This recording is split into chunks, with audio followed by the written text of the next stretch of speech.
We got a great show for y'all. Your headliner, you seen him on The Daily Show. You seen him all over YouTube. I need a lot of energy. Put your hands together, put your hands together, put your hands together, put your hands together.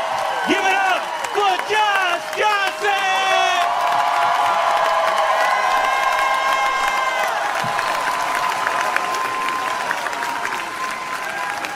I've been taking stock of my friends and what's going on in our lives and everything. And just, I'll say that as men, we collectively don't seem to be doing well.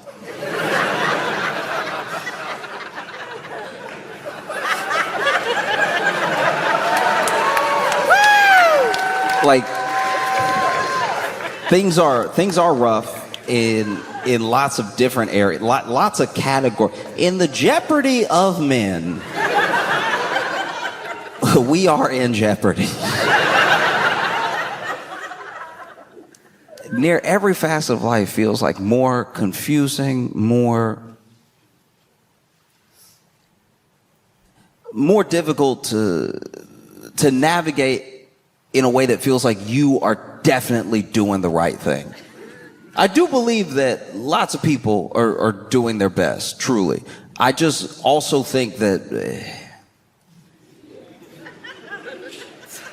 Okay, as an example, I can't read a map. I can't, like, you give me even if you gave me a map of this building and pointed to where I was right now and told me to get to a specific bathroom, I'm probably gonna end up outside. Like, I cannot seem to read a map. As much as I try, I end up turning it.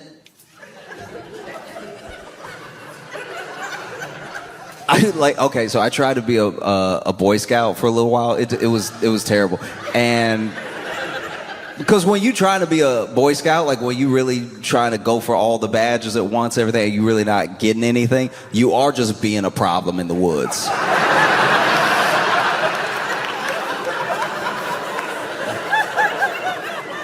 And one of the things was, like, I could not work a compass because I was like, it's supposed to go in every time, right?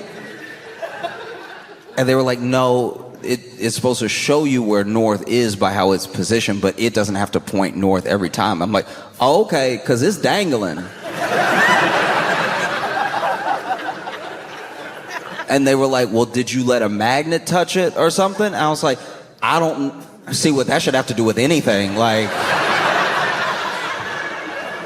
and like, no, well, the compass works off, like, the poles of so if you touch it with a magnet, it confuses the...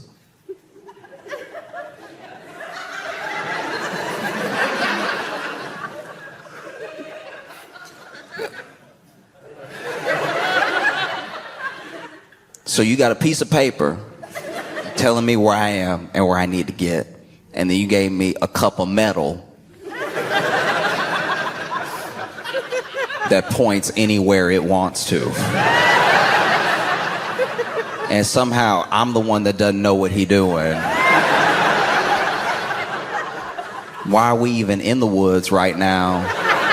We live inside. Have you ever thought of that?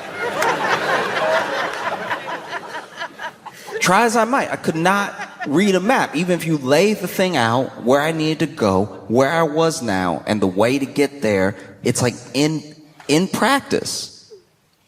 I couldn't close that gap in my mind because I knew that the map is a suggestion. It's a good one, but the map doesn't have to do all these steps.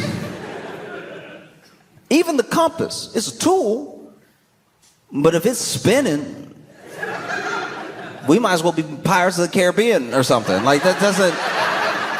This thing doesn't help me at all. I don't know where it's pointing, and it won't be still. I'm being still, it won't be still. How does that work? Is north moving? Is north on its own journey?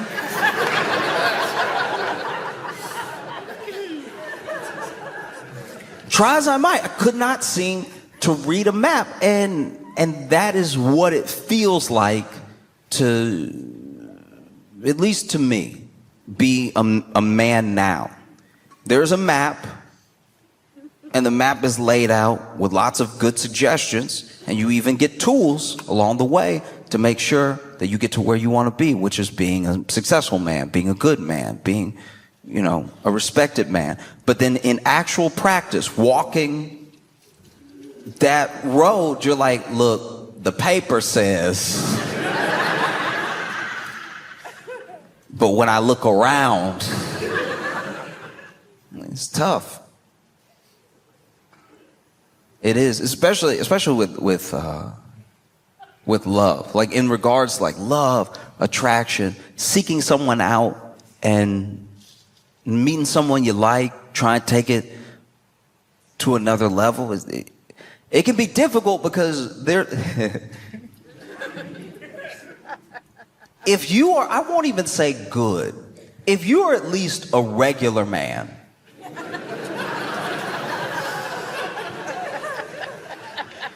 bad men have ruined everything for you.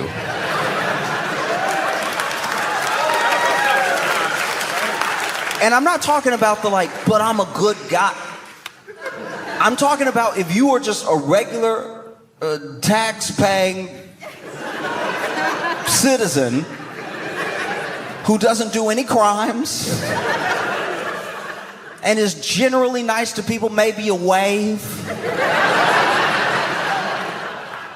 Not even talking about a good, outstanding man. If you're just a regular guy, bad men have ruined everything for you already before you got there, right? It's like they showed up in the room right before you and farted.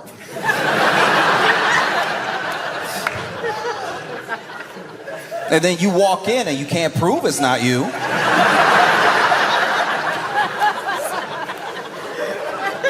But you know it's not you. You know you didn't do anything. And the bad man that farted has already left the room. We're all living in his wake.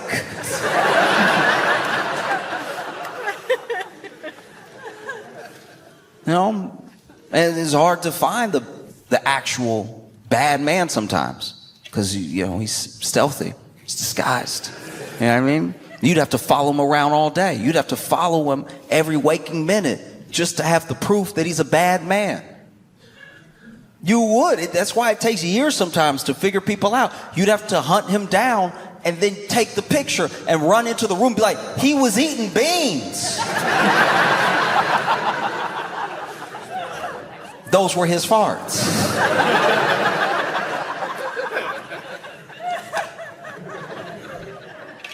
You just have guys that maybe don't have someone to tell them how to go about life, like that, whether you call it a father figure or just like friends in general that can be that sort of guiding light of here's how you handle each situation, especially when it comes to dating. Like who you pick to be with is a huge part of your life because it's gonna be most of your life picking people, and we're not doing fantastic. And I say that as not from a place of judgment, just from looking around.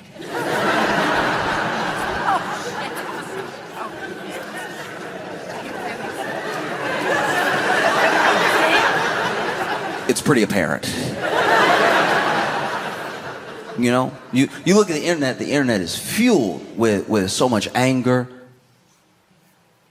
so much hate. A lot of it is resentment for what people don't have or don't feel like they can get, and it leads people to not take care of themselves. One of the most attractive things you can do is take care of yourself. Just let the water.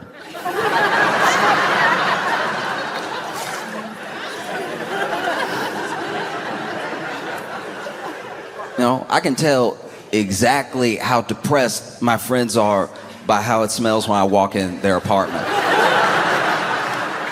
Do you know what I mean? Like every once in a while you get a little whiff here and there, and it's like, you just came back from a game of pickup basketball. It's gonna be like that in here. And then sometimes you visit a buddy and you're like, ooh,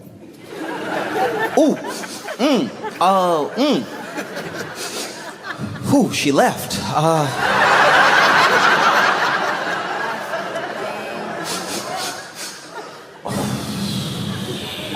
Yep, she's gone. No. Like, I have friends who, obviously, friends that are trying to date everybody across the spectrum. But one thing that I have found as a point of frustration is when people don't listen to me about things that feel, they feel pretty apparent. You can take my advice, you cannot take my advice. It doesn't actually affect me. I just want people to be happy, right? And so a good example is like when your friend says he's got a date and that she's coming over, and you're like, here.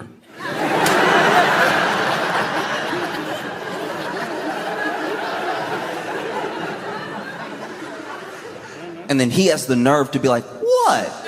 No. You know what? Here is what? What is here?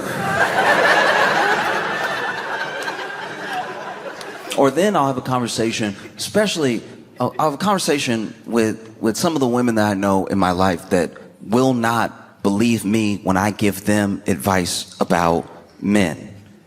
But I have no ulterior motive. I'm just like, hey, this thing is happening. Just so you know, I'm trying to be helpful.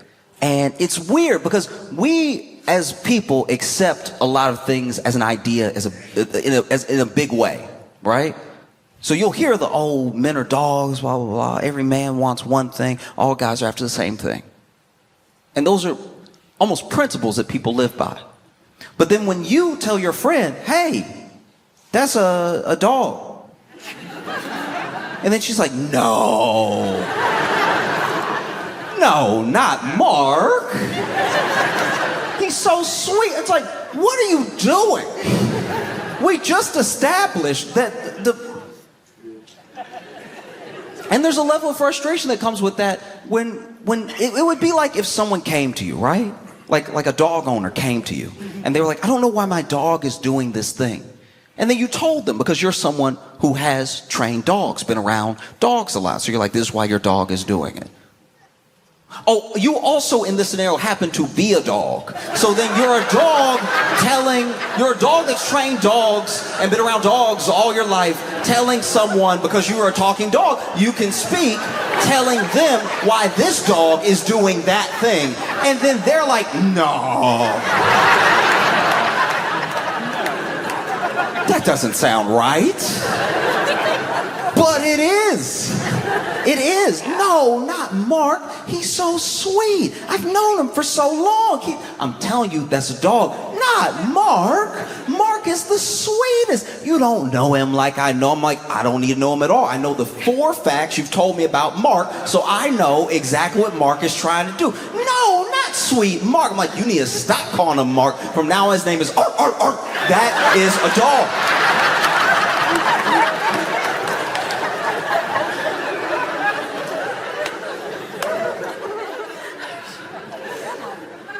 You wouldn't believe the conversations I've had trying to be helpful. You know what I mean? Like, especially in like high school, like college, you try to help your friends and everything. Conversation. Wait, you mean to tell me that this guy is just hanging around me and secretly wants to be with me and is willing to be friends with me for years just so that he might have a chance, be my friend throughout all of my other relationships, and likes to go on these, like, not quite dates, but mini dates where we go to the movies together and then we get dinner and then we go back to my place and hang out and then fall asleep together. You mean to tell me that that guy is trying to be with me? He thinks about being with me all the time. He wants to hang out with me more even. He always seems a little sullen and is slow to text back when I start dating a new guy, but that's just because he's busy. There's no way that he wants to be with me.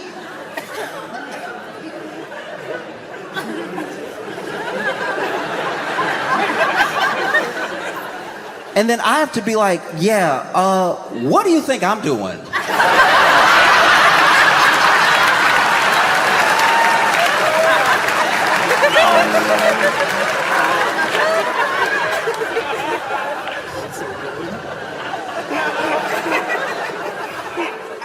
Oh, it's tough. And one of the things that makes it tough for like boys, but especially young men, is that there isn't a sort of roadmap, and I don't expect there to be, because like human connection is so nuanced, and what people mean to each other is going to be different by a different degree for every person. But I think that in like popular culture and as a general narrative, we have started to just straight up vilify a man's attraction in general. And it's something that I don't know how you recover from if that's the narrative that's out there. And I understand why people are hesitant. It's a thin line. It's a very thin line to walk as a dude who is attracted to someone and trying to act on that thing. Try and let them know you're interested, trying to make the first move. It's a tightrope, and it's scary to do. Not just because rejection is scary, but the thing you do next will determine how they feel about you probably forever. Because there's not a lot of going back you can do if you're friends and then you try to be more, or if you shoot your shot with a person you don't even know. All that stuff takes a lot of bravery.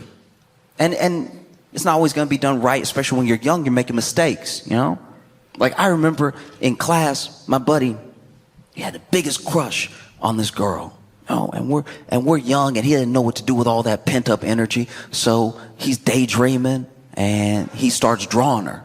Decides to draw her, and draws a beautiful picture of her, right? Like got her hair as if it was blowing in the wind, got her face perfect. He was a really, really talented artist, right? So he drew her and he drew him. And then just by happenstance, because he was so lost in it, he didn't catch that the bell had rung.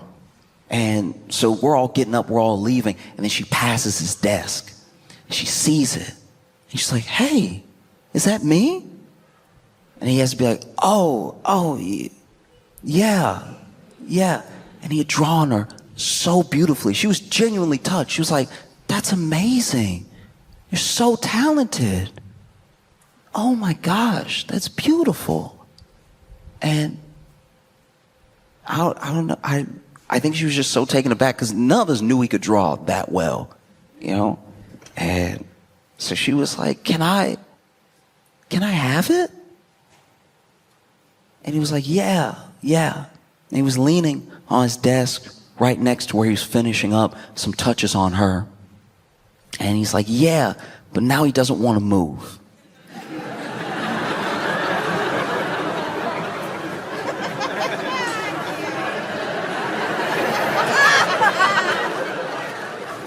Because he also drew him next to her. And he drew a version of him that is unrecognizable. He drew a version of him with abs. Y'all, we're 13. He drew a version of him with abs, with boulder shoulders, like truly looking like an anime character, just jacked, top to bottom, knuckles jacked, everything. Had the big old muscle behind the ear, everything. Hair flowing too, hair almost as good as hers. But you know, people are walking out and he already said that she could have it. And so she's like, "Can I have it?" And he's like, "Oh, yeah." Leans up a little bit, and so she finally sees the other side and she's like, "Oh."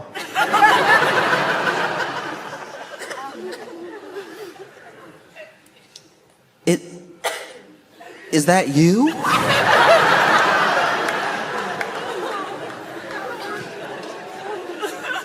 And my man sat there and was like, nah, like that's just the, you know, type of dude I want you to find. You know what I mean? Like somebody that, you know what I mean, like you really deserve, you know what I mean? Like he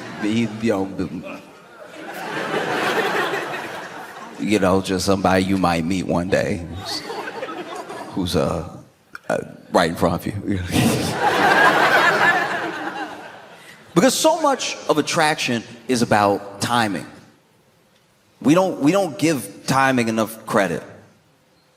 there's all this stuff like if one guy does one thing and another guy does the same thing, and the woman goes for one of the guys, it's because he's more attractive and the other guy's creepy, or we've seen this sort of narrative play out over and over again. But what we don't talk about in those situations is the timing.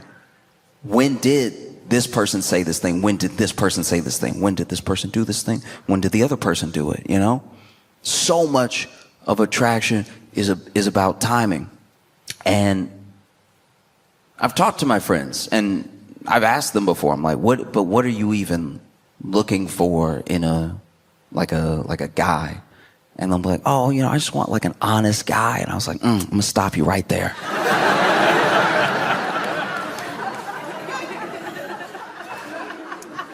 Because so many men are such freaks that you really gotta parse out the honesty over time. Some people think that omission is dishonesty, right? But omission might be why you're in a relationship. Because if you knew top to bottom who they were immediately, it might make you hesitate. I'm not saying lie. I'm not saying be a liar. I'm saying that honesty comes to a point. Let's say you meet someone. You meet someone that you very much like, and maybe it's just off of the connection, seeing each other from across the room. He walks over and he says to you plainly, "Hi, my name, right? I don't know you, but I'd like to. Would you have dinner with me? I think that we could have a really good time." You know what I mean? You see that thing alone. I feel like that's almost perfect. That's like out of a movie, right? But an honest man, a truly honest man, walks up to you. Honest from the bottom of his heart. Doesn't know how to lie. It doesn't come naturally to him. An honest man walks up to you and says, Hi, I just noticed you, and I know I don't know you, but I'd like to. And I'd love to take you out sometime, if that's okay. And I'll suck your toes if you let me. Do you see where he should have stopped? Do you see where a certain amount of honesty was too much? It was true in both cases, but one guy had the common sense to stop talking at a certain point.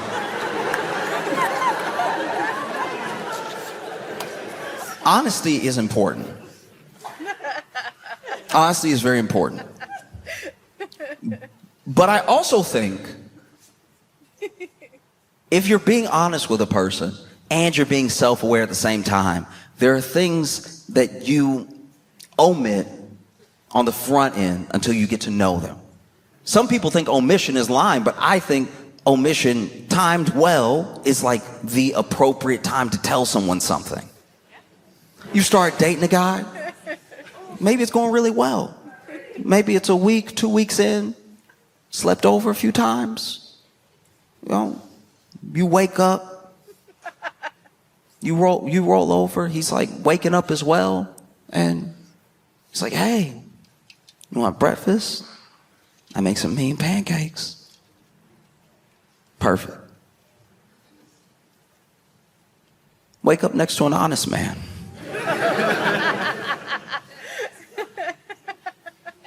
You're waking up. You roll over, he's waking up. He's like, "Hey, you hungry? I make some mean pancakes, and I've actually been awake for an hour. I was just smelling your hair."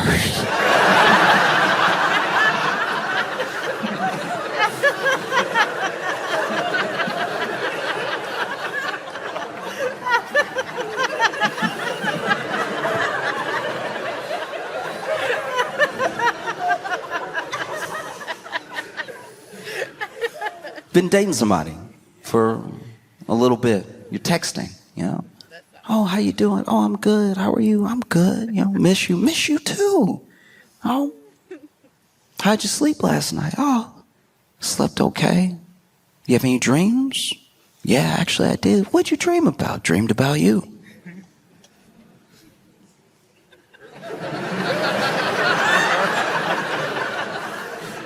Good place to stop. Fantastic place to stop. This is where you stop. Hey, how you doing? Oh, I'm good. How are you? Oh, I'm good. Just, waking up. Oh, you have any dreams? Yeah, dreams. What did you dream about? Oh, I dreamed about you. Oh, really? Yeah, I dreamed about you, and we went on vacation together, and then we actually had this like whole vacation plan. We were in like the Virgin Islands, and then I got us this like surfing lesson because we had talked on the date of how we want to surf. I don't know why I was dreaming about surfing, but I dreamed that we were doing this like surfing lesson together, and then like the surf instructor was like kind of hitting on you a little bit, and then like you were able to surf really well, like you took to it like a duck to water, and I was like over here falling all the time, and because you were doing so well, he was giving you extra tips, so he basically spent the entire lesson just giving you attention and everything, and then I was like fighting to not drown and just sort of laying on the board the whole time and everything, and then afterwards, after the lesson was over, he like slipped you his number, and so then we went to dinner, and while we were waiting on our food, I was like, oh, I'll be right back, and then I left the restaurant and I tracked him down,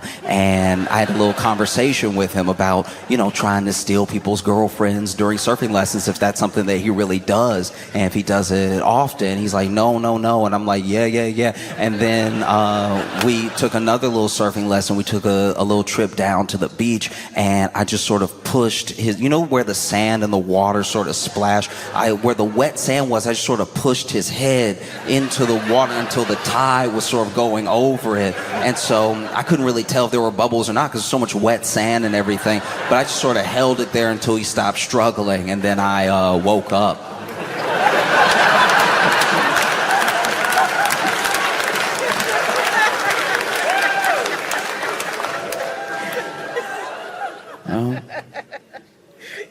I think it's important to be honest. I do. I just think it's important to be self-aware, too.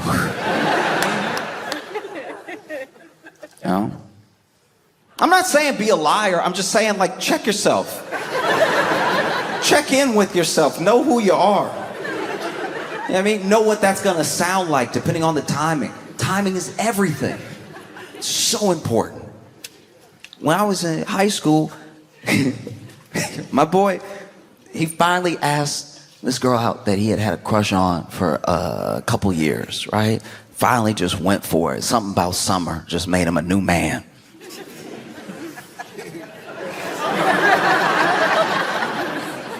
Asked her out, and she said yes. Oh, we're off to a great start. Asked her out, asked her to a movie. Asked her to a movie, and she said she wanted to see Spider-Man. Okay, great choice. Phenomenal date. We both like Spider-Man. We don't have a lot of life experience. We're crossing over heavily.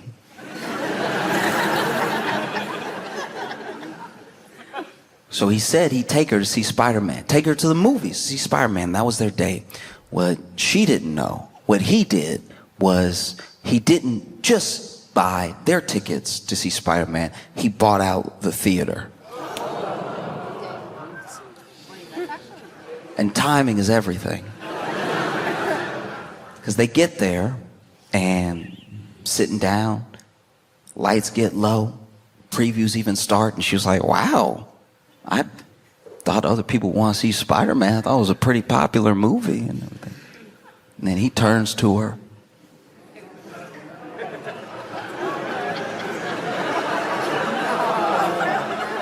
With a biblical lack of self-awareness.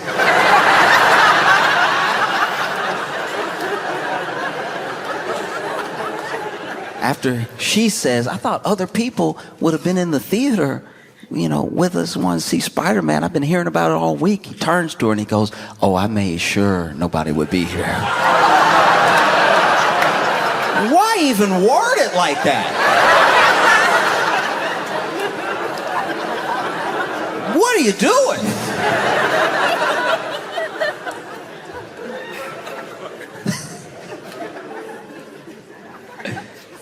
He said that as soon as he said it, he saw the look on her face.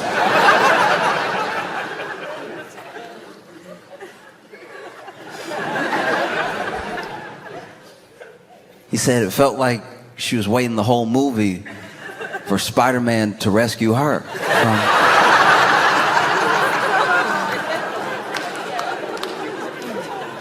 And that's why timing is so important. Because depending on when you do something like that, depends on how it comes off. This is a first date. Do you know what I mean? Even there are some people who would find that sort of gesture romantic if you said, oh, I'll take you to see Spider-Man. And I'll make sure we get our own private theater. Ooh, okay. That's different.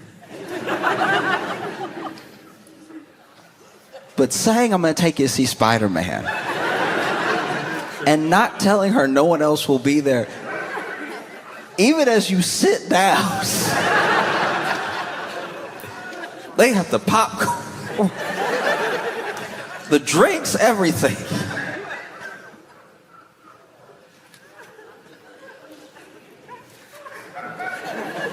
Middle of the movie, makes his move, tries to put that arm around her, right? And because there was so much room in the theater, she did sit one seat away.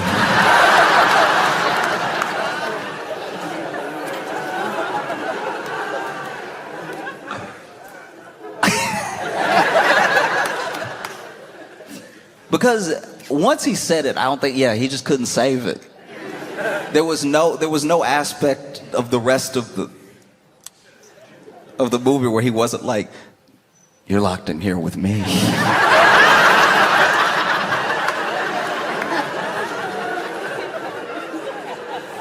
He said he had to keep turning to her the whole movie when stuff would happen, be like, crazy. It's wild, right? You know.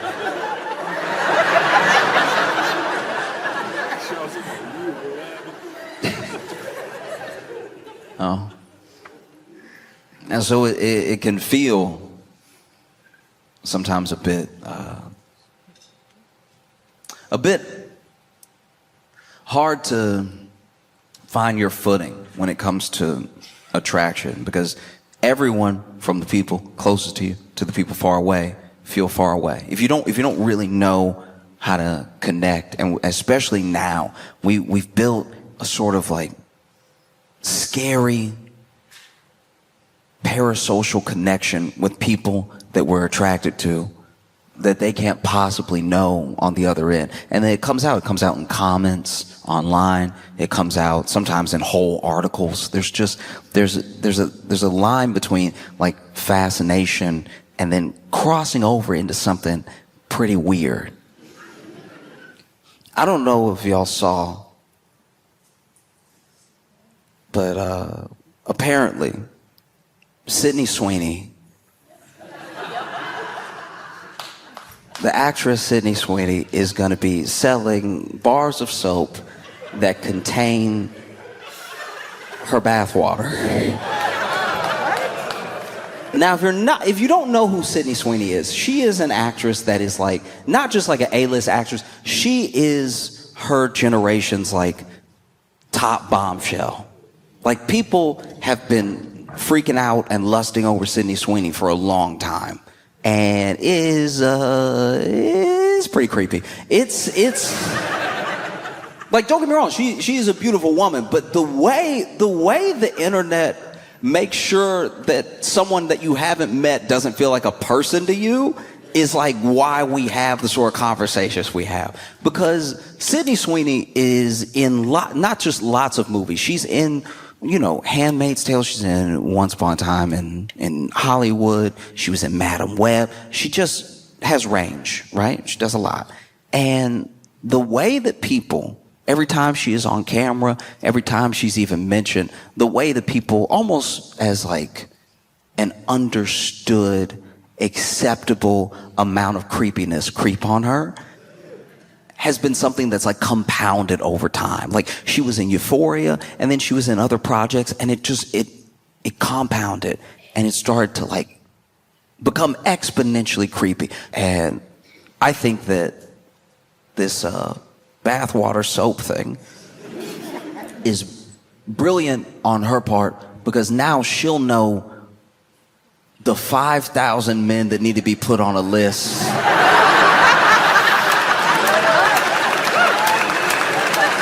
Like, trust me when I tell you, if you buy Sydney Sweeney's bathwater soap, you will never meet Sydney Sweeney. That's gonna be her hit list right there. It's insane. It's truly wild. 5,000 bars. It's gonna go in a second. It's not even out yet. Doesn't come out till later. Just the anticipation is like going viral. And I don't know. We might be in a very bad place we can't recover from. You know, 5,000 bars. I'm assuming they're only gonna let one person have each bar. Just get as many people on the registry as possible.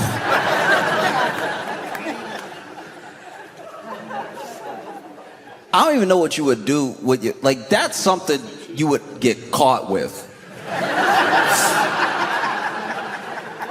If as a man you bought Sydney Sweeney's bathwater soap, you can't let anyone in your life know you have it.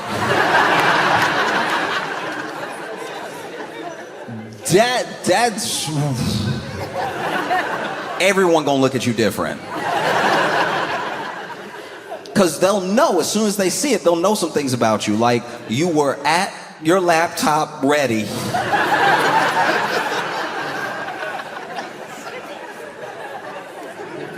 I suppose 5,000 men who are in a rough place are gonna be buying this bathwater soap, which doesn't even make logical sense. It's dirty soap.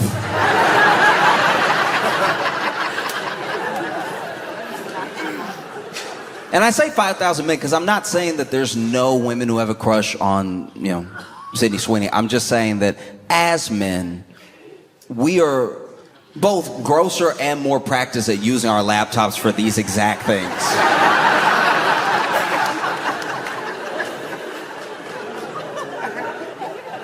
I'll tell you something that I don't even honestly, if I'm being 100% with you, I don't even know if I can word this correctly so you understand what I'm saying. I know a man who knows his favorite page of an adult website by the URL by heart.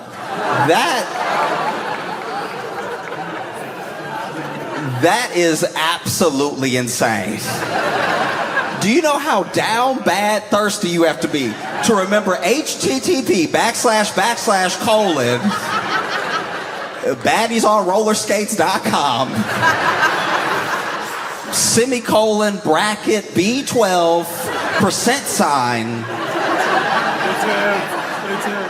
parentheses 2.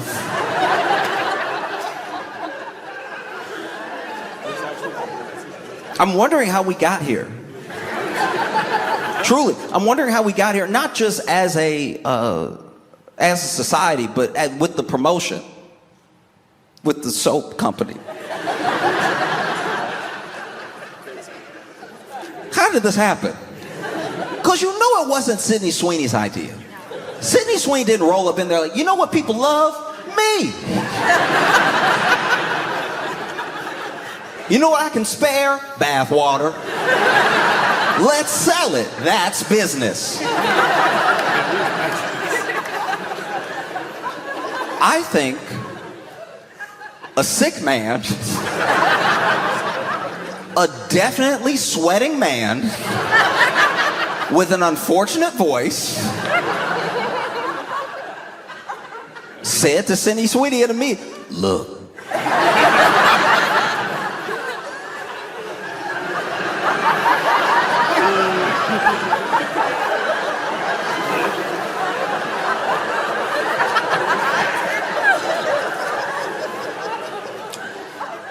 Look, young lady.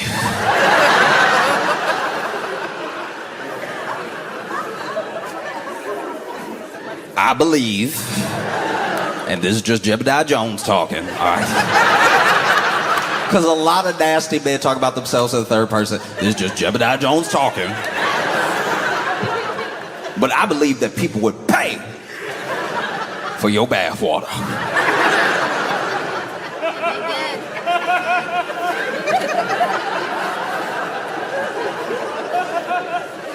We make soap. You bathe. Let's make some money.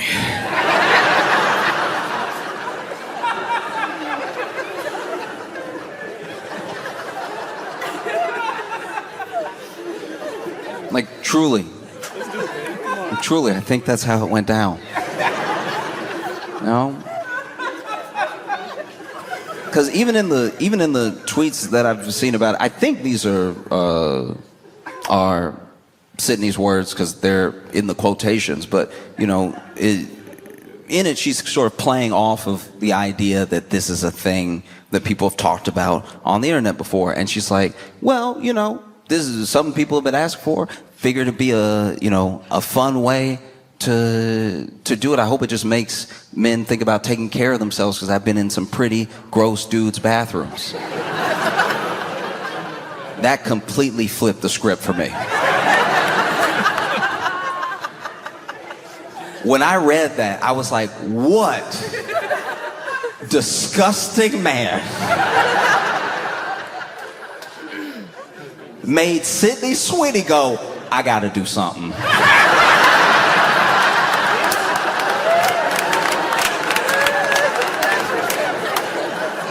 Sydney Sweeney is in your bathroom just looking around like, oh.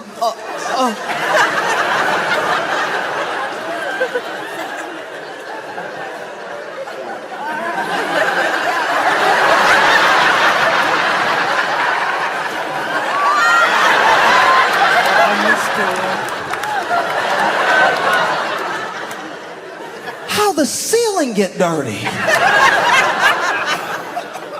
No, I wonder what experience Sydney Sweeney had where she was like, I gotta do something, all right? I gotta figure it out. How can I get men to bathe?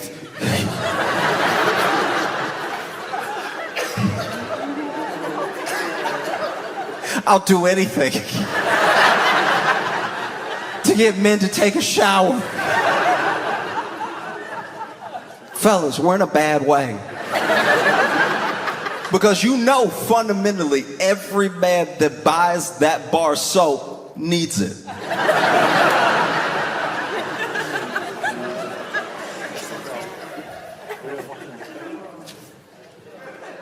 This is rough.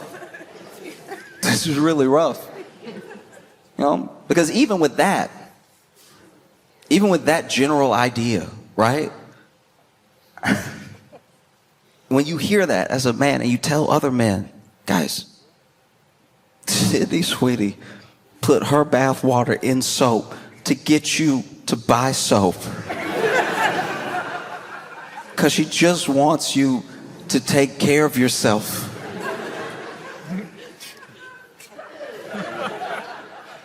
Dudes are so delusional. They'd be like, she cares about me?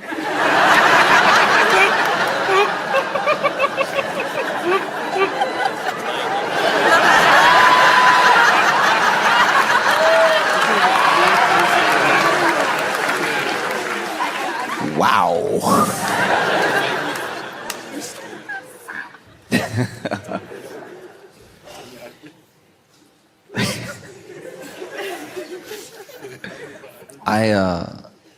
I like to check in on my friends. I was texting a friend. I'll read it to you. I was texting. No, I told him I was going to do it. It's fine. I was texting a friend, and I was like, hey, did you see the Sydney Sweeney bathwater thing? This is crazy, right? Like, we're truly down bad as a nation and as a people. And then he responded, yeah, I can't believe it doesn't come out till June 6th.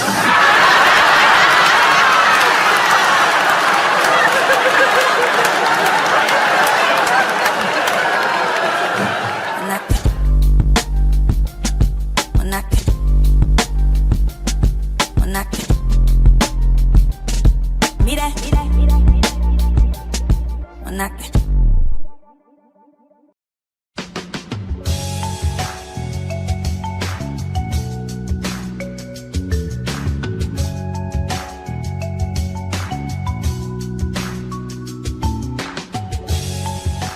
Welcome to the Josh Johnson Show. I'm Josh Johnson, joined by my co-host, fellow stand-up comedian Logan Nielsen. Logan, how you doing, buddy?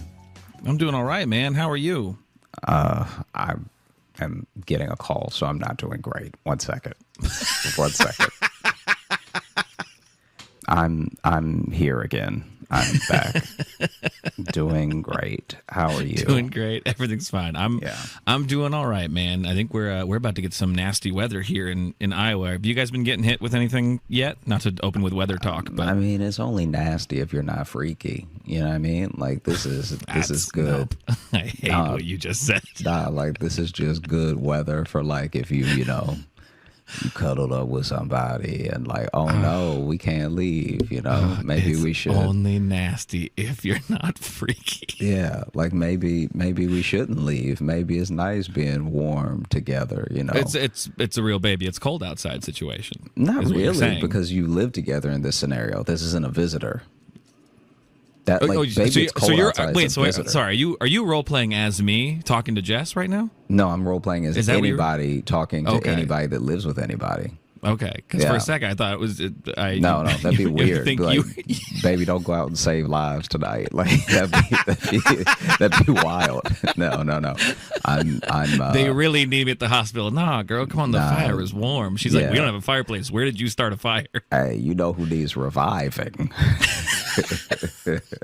This dick.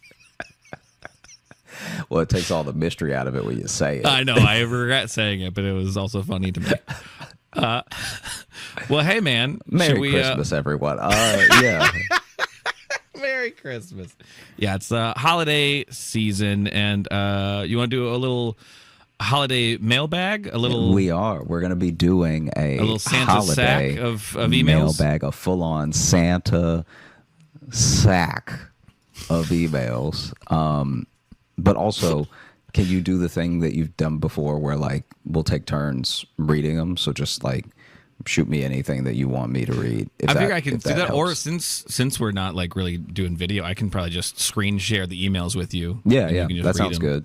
I think we might do it that way. Yeah. So we wanted to give back in the form of giving you what you gave us. It's a real regifting of the holiday. You were kind enough to send things in, so we want to read them. We want to share our thoughts on the things that you think with us, with you. Yeah. Now, when you put it that way, it does sound shitty because basically, what do you mean? The gift we're giving, is just announcing what people have given us, and we're like, "You're welcome. We gave it back." No. But it's like, imagine if somebody gave you a gift and you could add to it. So if I gave you a car and then you got it detailed, it'd be an even better car. But then saying it's a gift to you because I got my car detailed. It is. You're giving me a car back? Thank you, brother. Oh, see now that's what I'm saying, is you're saying. Yeah. That's where the communication wasn't lined up because I wasn't giving it back. I was sending you a picture of it detailed being like, Merry Christmas, buddy. You would do that. That's exactly who you are as a person. So yeah, let's get into it. If you want to take the first one.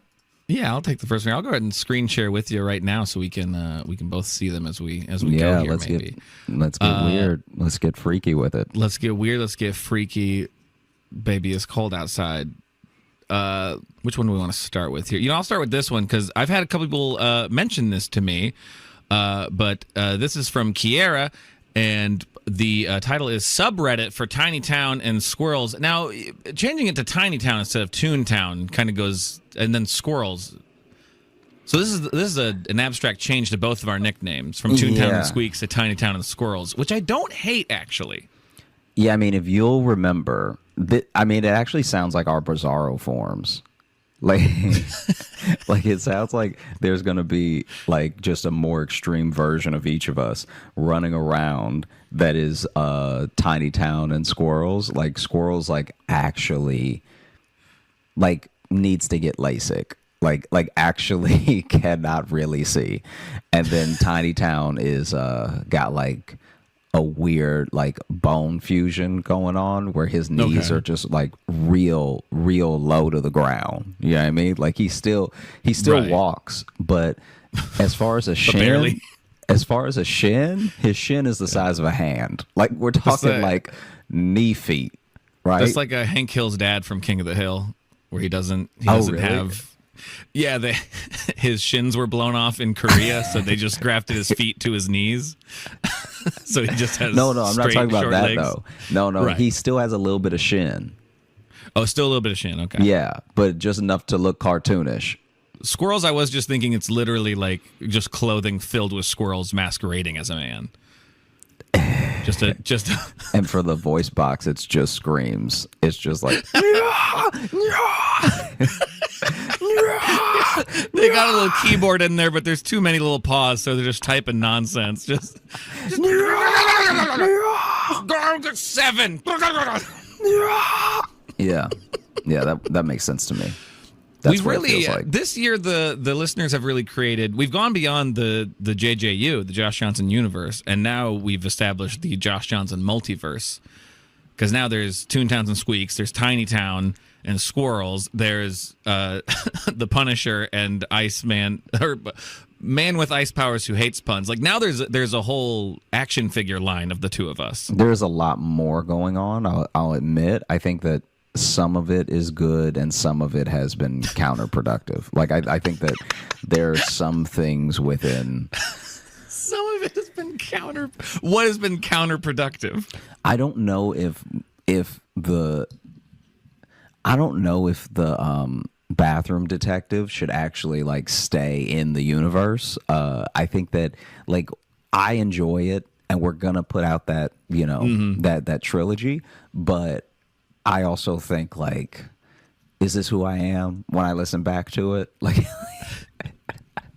Well, I won't reveal too much, but I've been going through the tallies of people's favorite episodes, and I will say that character doesn't not make a showing. How about that? How about that for? Yeah. Wow. Yeah, I'm just saying. Yeah. What we have become. We have a lot of enablers out there. Yeah. Incredible. Anyway, sorry. Back to this email from Kiera.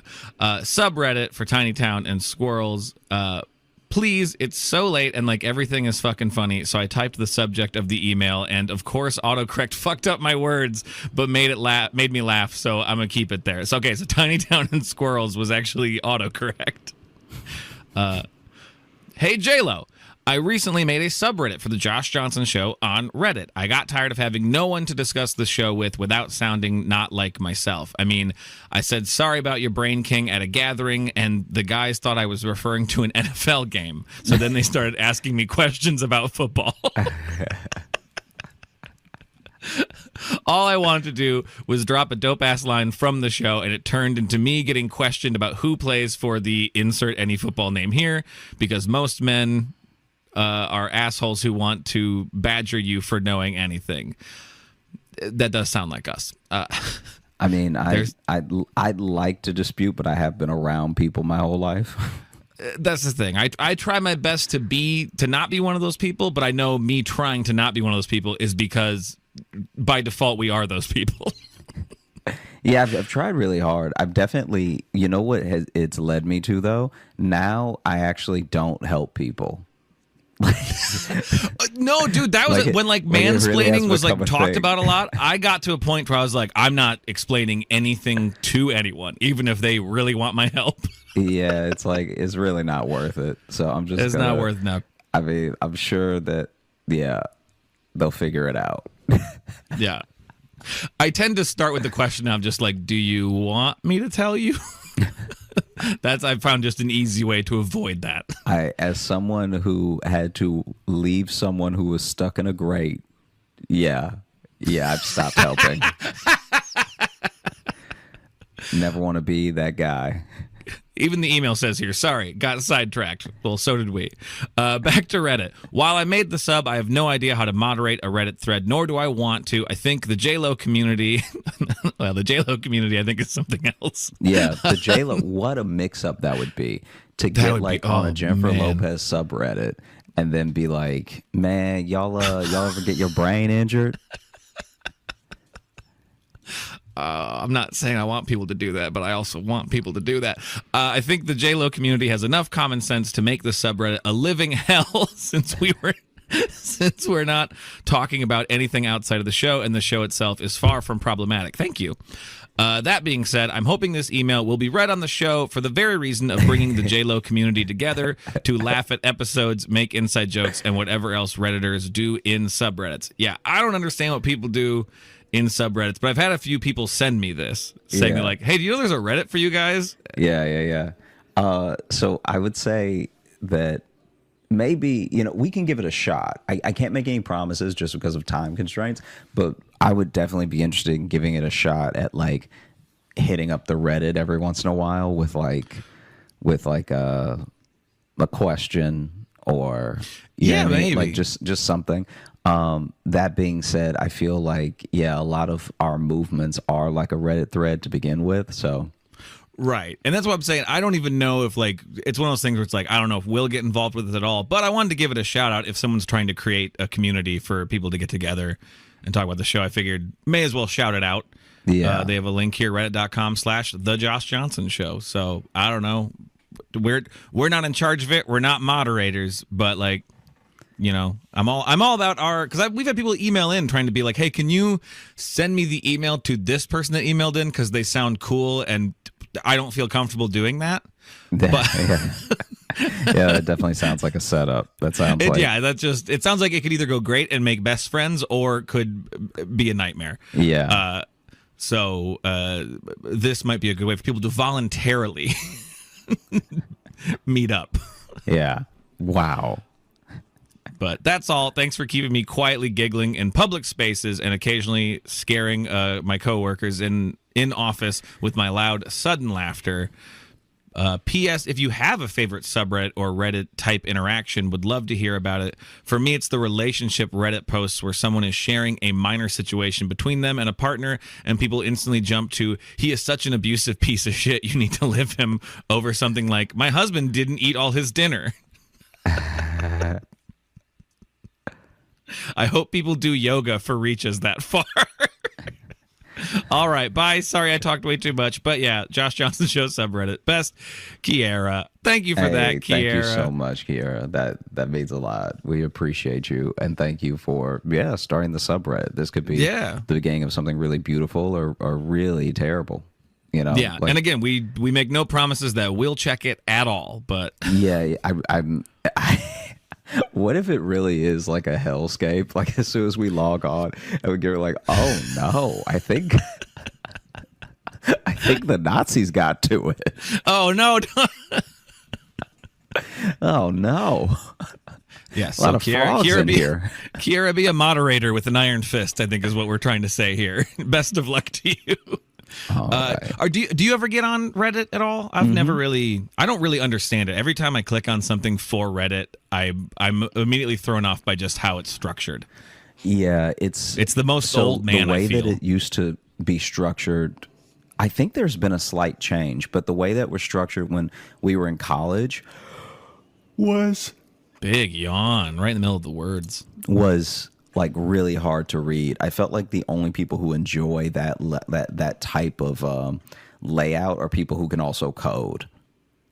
Like, yeah, I just when I would see it in college, when I would even have a link of something that I clicked that took me to Reddit, I would immediately get upset.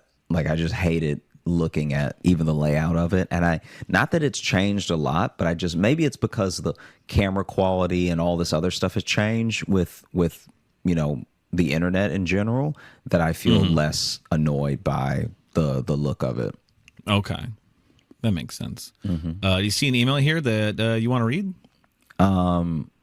Yeah, we have an email here that the subject line is Hurricane Sandy saved me from a dating app scam, which is already, thank you for this. Thank you so much for this gift.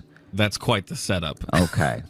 Right. Are you ready? And we can say it's from Maggie. We can say I was going to say that at the end. Okay. Yeah. I usually say who they are at the time. Man, someday you'll understand how I do emails. No, I understand how you do it. I just didn't know if I should do it the way you do it. Yeah, I guess you don't have to, but go ahead. So, are you ready? You all strapped in tight for what may very well be a true car accident of a story. I mean, I don't know. I haven't read this one. This one did get selected purely because of the title. Yeah, the fact that a hurricane saved you from anything means something bad was about to happen. All right. Hey, guys. I didn't find out about a secret family via a superstore, but I did catch a dating site scammer. I had just come back from being overseas for over a year. The guy I had been dating here and I weren't talking, weren't taking off again, at least in my mind. So I thought, hey, I guess I could try one of these sites. I had exactly 4 responses before I ran screaming from it and have never ventured back. This might be long, but not as long and confusing as the toe fetish story, so hang in there.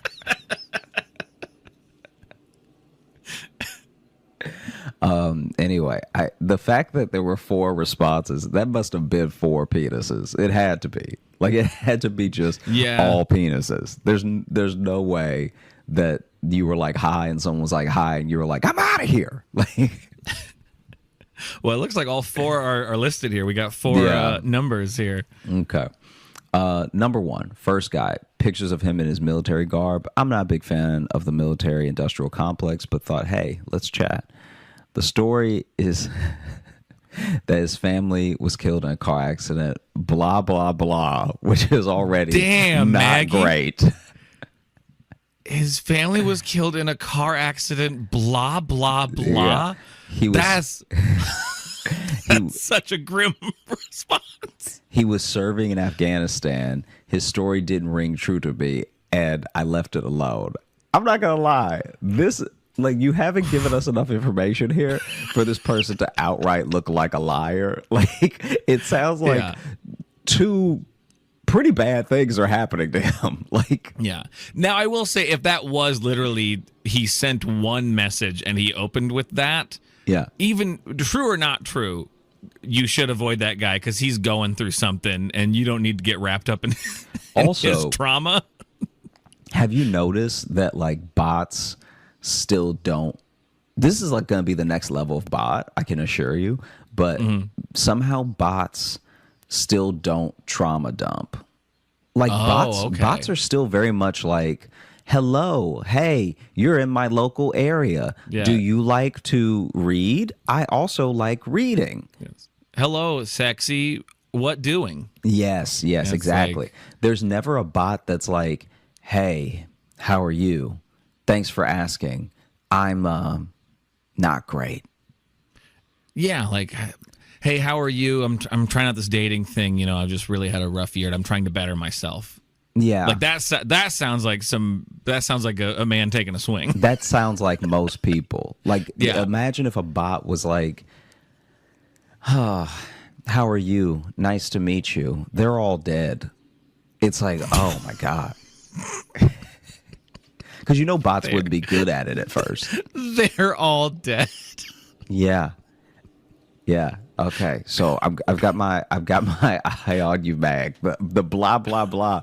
I mean, if I saw the message, then I'd probably I'm gonna say be on your side, because I'm sure that if you're telling me that 2 very plausible things happened to is lying, they must have told you an outlandish story. That's like, I'm hoping the message had a clear red flag to being a scam or a game. But if not, blah blah blah. Goddamn. Also, the fact that these are 2 things that do happen to people is like. All right, let's move on. We got 3 more of these dudes. I know, but wow. Second guy, another military one. Are you at a base? Like, did you set your parameters in the app for 2 miles? Okay, second guy, another military one. This guy is in Syria, which was kind of interesting because Syria hadn't gotten all public at the time. And I thought, A, we chatted. That does say that. I'm not doing that. We chatted. His family was also killed in a car accident, possibly with the other guy's family. Not sure. I was skeptical because his writing didn't seem like what an English speaker would typically write. Certainly not an American English speaker. But then I thought, okay, our public school system sucks. So maybe, though he was a major or something. So again, I thought, we are still just texting via the app. So I ask him where he's from. He says L.A. So I say, L.A. is a big place. Whereabouts? He says Avalon. Well, I'm from California. And if I were from Catalina Island, I would brag about it. So I told him this and said I thought he made that up. I asked him to give me more places he knew in the L.A. area. He sent back an alphabetized list of cities in the L.A. area.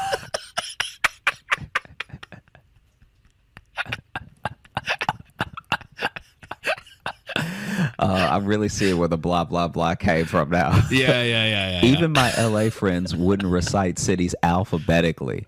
Only the Rain Man could do this. I said, goodbye, you liar. Goodbye, you liar.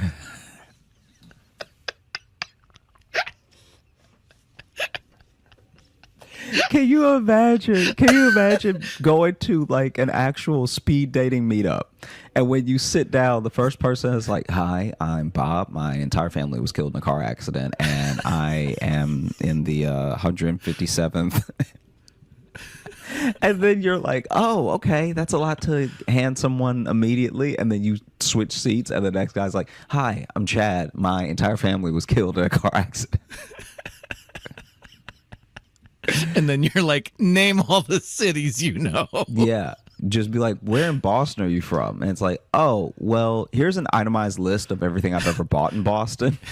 Goodbye, you liar. All right. Number 3. This is where Hurricane Sandy enters the picture. This guy. God, I forgot. Yeah. It's been a journey so far. This guy is an architect living in New York, but is from Spain. So had that accent thing going in his favor, though sadly not French.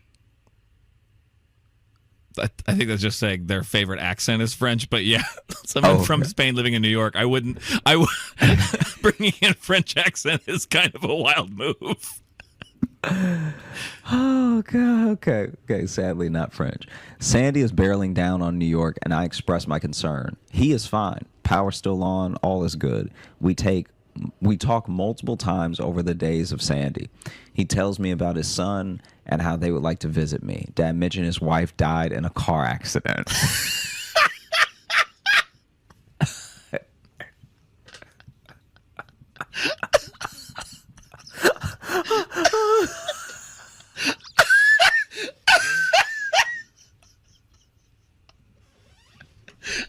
This must be a common scam? To lead with a fucking Batman backstory. Okay. I say, well, where do you live in New York City? And he says, White Plains. I am clearly not a trusting soul because I'm asking him where exactly. He finally gives me an address and says he has a nice apartment downtown. He says at some point, well, now that you and I have met and you aren't going to use your membership to this shit dating site, can we give it to a friend for him to use? I say, not sure, as I'm Googling his apartment address, which is the White Plains Post Office.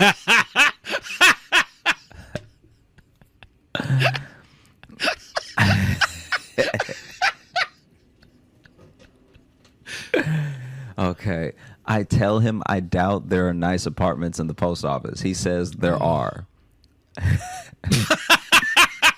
Well, you know what? Good recovery. Yeah. If he had been smart, he would have said, oh, no, that's where I get my mail. But instead, he insisted he lived there. Or at least say above. There's apartments like above the, you know what I mean? Yeah. Because that can happen, I think. But and he circles back to the idea of me giving my account information to him for his friend. I say, sorry, see you, liar. Okay, number 4.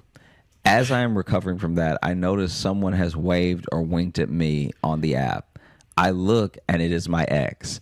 Oh. Now I am calling him my ex, but he didn't really know it yet.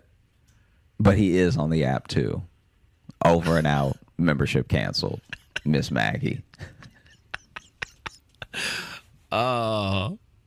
You know what this whole thing feels like? What's that? When you really need a ride home, right? Mm-hmm. And so you open Uber, and Uber is surging. It's like $50 for what you know is a $20 ride. Oh, yeah. Then you're like, okay, let me just check Lyft. But Lyft, you go to Lyft, and Lyft is $60. And so then you go back to Uber, and then Uber's like, well, we meet again. Yeah. It's $70 now. And every driver that you get connected with in their bio, it just says, my family is dead. And then you try to hail a cab, and the cabbie is like, hey, my meter broke, is $80. And then you're like, is there no way that I'm going to get home? And then you see your ex wave at you. Parked across the street, winking. Yeah. Wow. And then you're like, I don't think I'm ever going to get in a car again. I think I'm on my bike from here on out. I think I'm done with cars. I think I'm out. Here's a short one. This is because I remember I can't remember if it was last week or a couple weeks ago, but about the the manager at work named Richard Balls. Yeah. So we got another response from the same person. I think we'd left the name off last time because they were talking about being high and talking about their manager. But this one just says, hey, just listen to the new episode where you talk about a person named Dick Balls. Well, I work at a hotel, and I had to check in a guest that was named Richard Balls. Richard shortens to Dick, so I had to hold back laughter while looking this man in the eyes and say, enjoy your stay, Mr. Balls. One of the funniest things in my entire life. Anyway, I'm quite stoned while writing this, but hope y'all have a good day. Which is very similar to the first email they sent. And that's why you can see here, I responded. I said, are you playing with us? Because the last Dick Balls email was from you. And then they sent back, this story is 100% serious, but I don't think I sent you the last Dick Balls story. But I'm pretty sure they did. Yeah, the other one. It's from the same email about Dick Balls. So here's what I'm enjoying about this scenario. One, just love to know there's several Mr. Balls out there. Also, this person has clearly gotten so incredibly high that maybe they forgot they've met their boss twice. That's so funny. Yeah, I think that is what's happening. Because both those emails are from the same person, and they're formatted like exactly the same way. They both end the exact same way. That's so and funny. That's why I responded, because I'm like, I don't want people emailing in thinking they can play with us. But like, and a part of it was also be like, you good? Did you? Is this a sorry about your brain king scenario? That's so funny though. Like the fact that someone forgot is incredible. That's great. Dude, tell us about a different Dick Ball. And even says, I just heard about you guys talking about it. Yeah. We were talking about your email.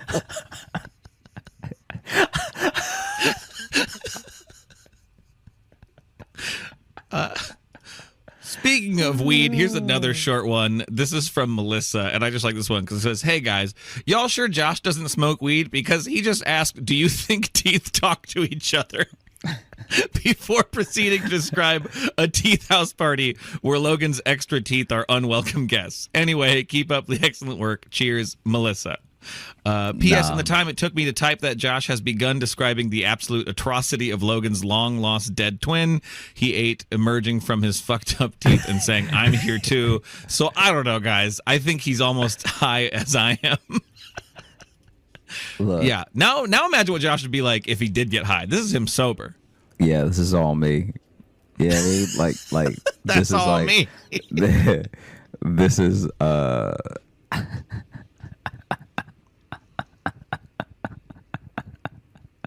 this is like, you know, like when someone's like, wow, are you on steroids? And it's like, nah, I'm all natty, baby. Like, Yeah. No, This is my just natural genetic brains. insanity. Okay. You're welcome for my brain, Yeah. Kings. I don't let nothing get in, right? Like nothing that's not already decided that is good stuff. None of that gets in there. I only let the good juices in. You know what I'm saying? I feel that. You know what I mean? Do you see one here you want to read? Okay, let's see. Oh, we haven't heard from Fat Rob in a while. Here we go. Okay, this is our old friend, Yeah, Fat Rob. It's been a while. Yeah. I had the privilege, nay, the honor, of visiting New York this week.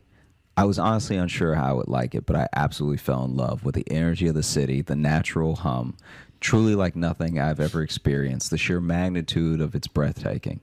I was there cooking at the Food and Wine Festival. Fortunately for me, I had plenty of time to do a little sightseeing. I'm a nervous flyer, but I had you guys in my ears the whole time, keeping me calm. I appreciate it, fellas. When I come back, definitely going to catch a show. Thanks again. Oh, thank you, Rob. Yeah, I thought that was just a nice little email. Just like, hey, I went to New York. It was nice. That's cool. And I'm going to counter that with an email here from Blobfish, who has emailed us before. Okay. And this one is titled "In Los Angeles for the First Time," and it starts with "Don't like it." Pause.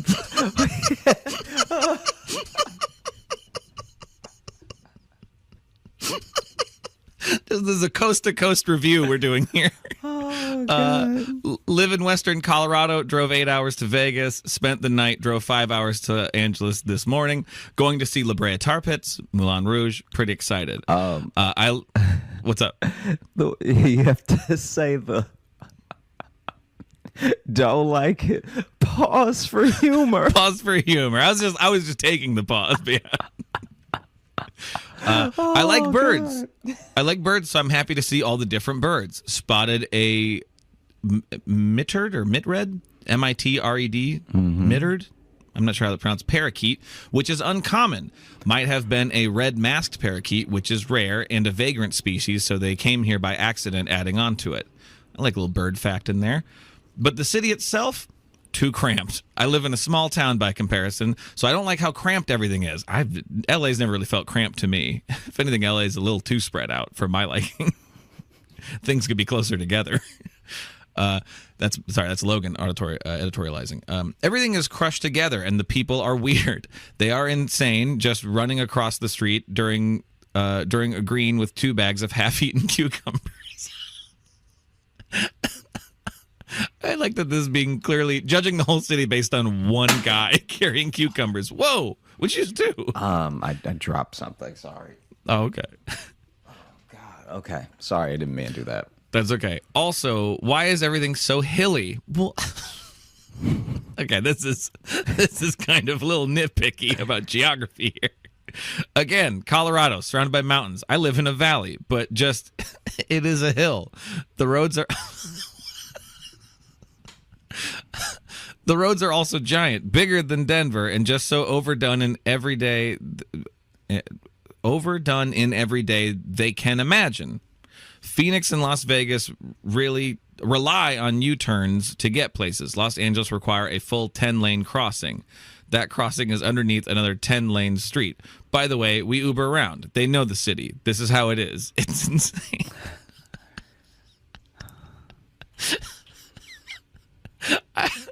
I was gonna. Those complaints at the end there are just like, it's not the same as everywhere. Update.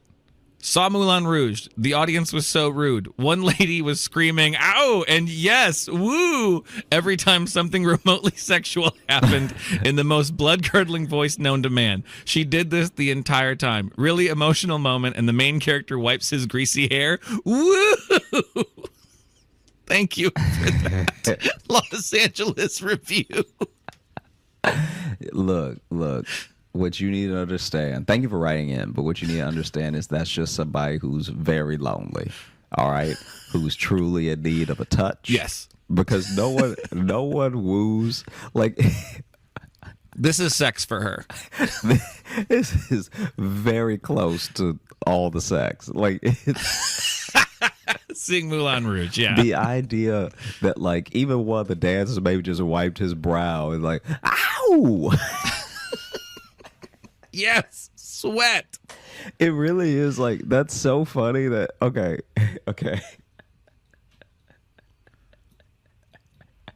I feel like we finally found one of the attributes of like a perverted auntie, because we all know like a perverted uncle. Perverted uncles out here making those like low noises, like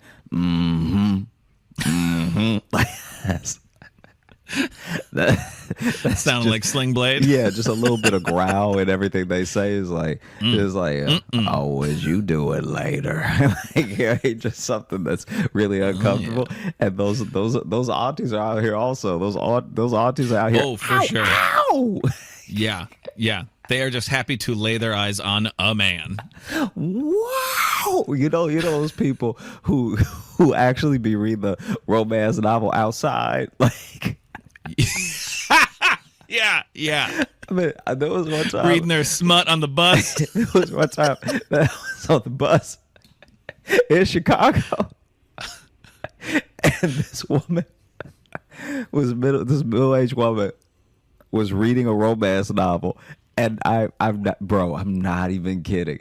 She was reading, and like nobody else was there. She touched her chest, like.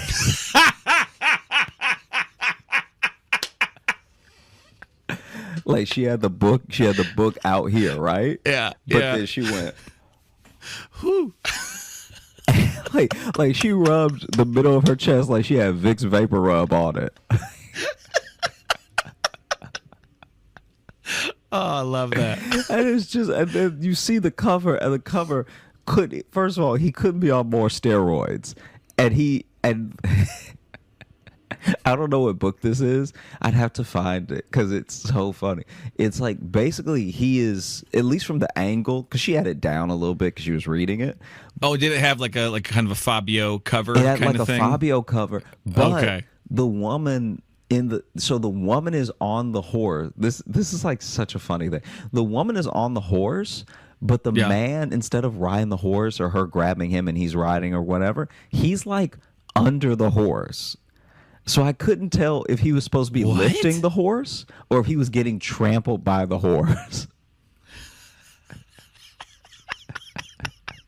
Because I couldn't see the cover well because it was tilted down.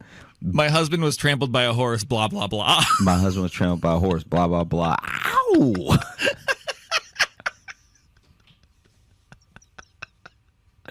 Ow, ow!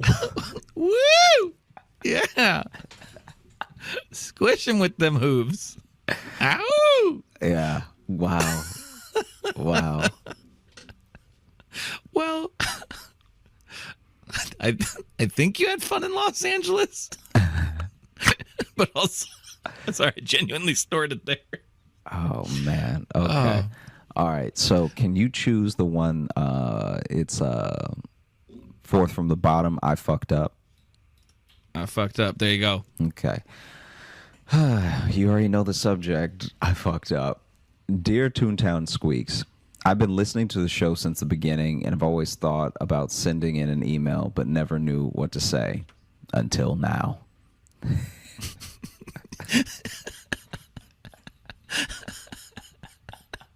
That does sound so so ominous. I am a high school teacher and often listen to music or podcasts while I'm grading assignments. Well, I was listening to the Balls episode with headphones on. I'm not an animal. While grading tests in my classroom, when Josh said, "Sorry for your balking," I completely lost it, and the few students I had in my classroom really wanted to know what I was laughing about.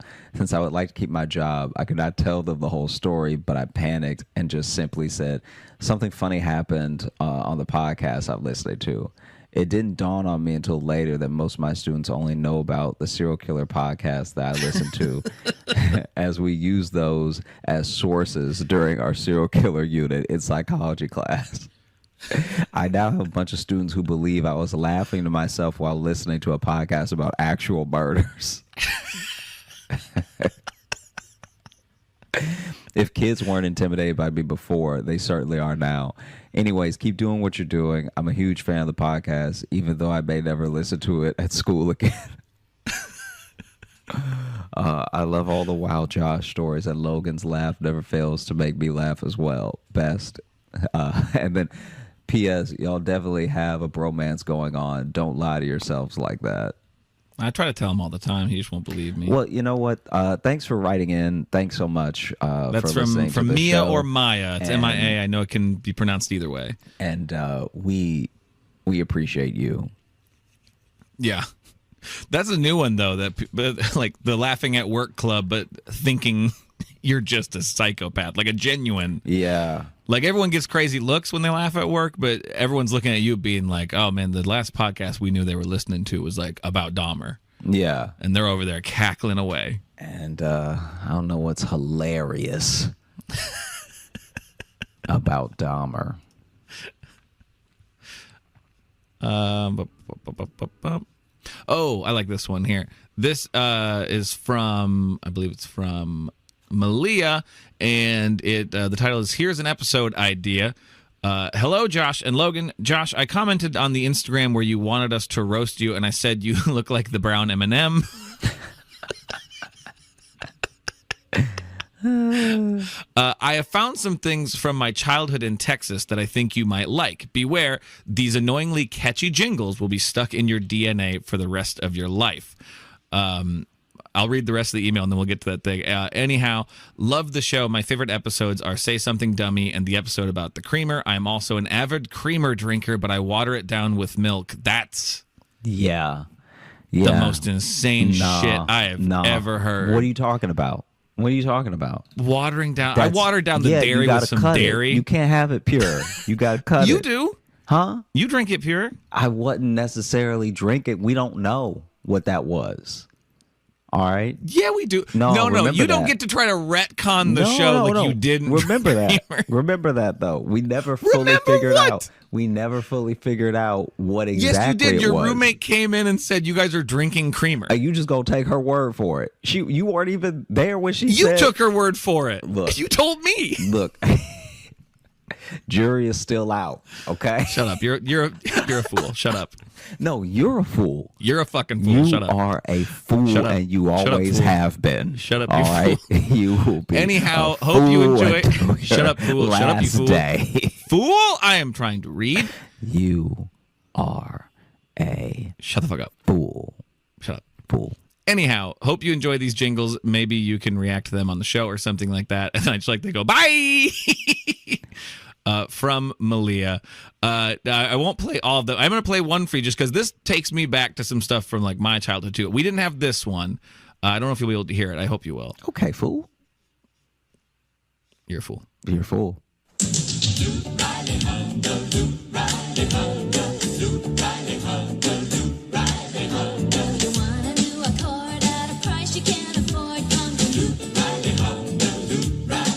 So I was excited about this because it made me think about. I have a lot of like jingles, like local jingles stuck in my head. Do you have any of those? Yeah. Do you want to tell me any? No, none of them are good. And if I say them out loud, I'll just be thinking about them all day. Oh, come on now. Come on. I'll sing you a couple of mine if you sing me one of yours. You know what? They don't give good internet, though, so I don't even want to promote them. Nobody should know about them. Nah, let me see a different one. Because the internet one is like an actual like earworm. Yeah, it's an actual earworm, but they're not a good company. They just paid someone to get themselves stuck in your head like a real parasite. Let me see. There's one that's. Let me see if I can find it real quick. Oh, you're gonna look for it? I'm gonna look for it because I want to make sure I'm doing it right, or else literally no one will. There's already probably only a few people from my hometown that listen to the show. The ones I got in my head, I can sing for you right now without even needing reference because they are so ingrained in my head. There's Rochester Lapidary Jewelers. If you wanna look good, grace, styles, and value, jewelries, gems, and stones. We got everything you need at the Rochester Lapidary jewelers. Okay, let's see. That was a real jazzy one. Soulful even. Okay. Yeah, I can't find it. So the only thing I can actually give you is this one guy. There's no real like jingle to it. There's just some really catchy music playing in the background, and and then he's like, it kind of like sounds like that sort of Silk Sonic-y Bruno Mars type.